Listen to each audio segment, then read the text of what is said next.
Selamat datang kembali di channel ini, channelnya para tenaga honorer P3K dan aparatur sipil negara.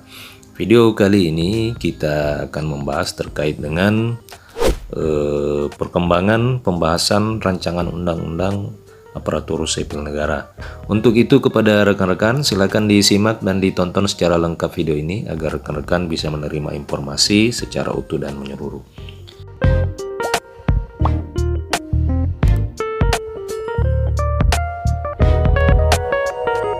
Rekan-rekan sekalian, baru-baru ini Dewan Perwakilan Rakyat Republik Indonesia kembali menggelar sidang paripurna.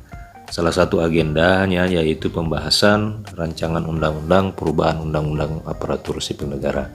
Di rancangan perubahan undang-undang aparatur sipil negara ini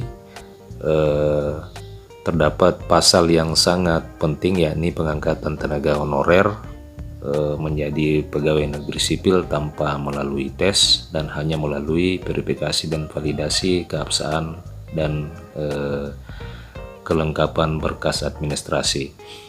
Paripurna DPR menyetujui pembahasan atau perpanjangan pembahasan rancangan undang-undang tentang perubahan atas Undang-Undang Nomor 5 Tahun 2014 tentang aparatur sipil negara. Jadi ini merupakan perpanjangan yang kesekian kalinya dari wakil-wakil kita di Dewan Perwakilan Rakyat Republik Indonesia terkait dengan salah satu regulasi yang mengatur tentang hajat hidup para rekan-rekan tenaga honorer di Indonesia. Entah apa permasalahannya sehingga pembahasan ini selalu diperpanjang hingga masuk masa sidang kelima. Itu yang dikatakan oleh Ketua DPR Puan Maharani dalam rapat paripurna di Kompleks Parlemen Jakarta. Ia mengatakan bahwa pihaknya dapat menyetujui perpanjangan waktu pembahasan terhadap rancangan undang-undang tersebut di atas sampai dengan masa persidangan kelima yang akan datang. Setelah itu, seluruh anggota DPR RI hadir menyatakan setuju untuk perpanjangan waktu pembahasan rancangan undang-undang ASN tersebut.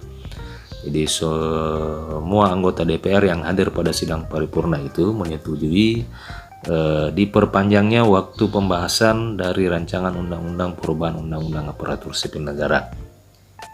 Kita tidak tahu apakah nantinya rancangan undang-undang ini bisa disahkan atau ditetapkan atau akhirnya ini ditolak. Ya, kita berdoa saja, tetap optimis, mudah-mudahan para wakil kita di Dewan Perwakilan Rakyat bisa memahami kondisi rekan-rekan tenaga honorer, ya, jutaan tenaga honorer yang ada di lapangan, sehingga bisa memungkinkan rancangan undang-undang ini untuk disahkan dan ditetapkan agar rekan-rekan tenaga honorer dan non aparatur sipil negara bisa diangkat menjadi pegawai negeri sipil. Rekan-rekan sekalian, Puan pun menjelaskan bahwa pimpinan Komisi 2 DPR meminta perpanjangan waktu pembahasan kedua rancangan undang-undang tersebut. Ini salah satunya adalah rancangan undang-undang perubahan undang-undang aparatur sipil negara. Dalam rapat konsultasi pengganti rapat Badan Musyawarah DPR yang dilaksanakan pada tanggal 14 Maret yang lalu. Jadi dari yang disebutkan oleh Ketua DPR ini merupakan rekomendasi dari pimpinan Komisi 2 DPR RI yang menangani terkait dengan permasalahan tenaga honorer. Komisi 2 DPR RI ini meminta agar pembahasan rancangan undang-undang ini diperpanjang waktunya. Nah, rekan-rekan sekalian, rapat paripurna tersebut dihadiri 75 orang wakil rakyat secara fisik dan sebanyak 210 anggota DPR RI lainnya mengikuti secara virtual.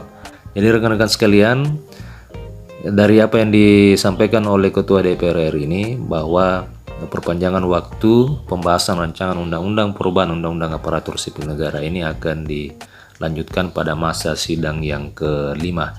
Semoga saja di sidang yang kelima nanti terdapat satu keputusan final yang memutuskan kira-kira bagaimana kebijakan akhir atau kebijakan final dalam penanganan tenaga honorer. Tetapi kita tetap optimis dan berdoa agar supaya rancangan undang-undang perubahan undang-undang aparatur sipil negara ini dapat disahkan menjadi undang-undang. Rekan-rekan sekalian, terima kasih telah menyaksikan video ini. Mudah-mudahan video ini bermanfaat bagi rekan-rekan. Jangan lupa untuk subscribe terus channel ini agar rekan-rekan tetap menerima update-update informasi terbaru seputar tenaga honorer dan aparatur sipil negara. Terima kasih telah menyaksikan, sampai jumpa di video berikutnya.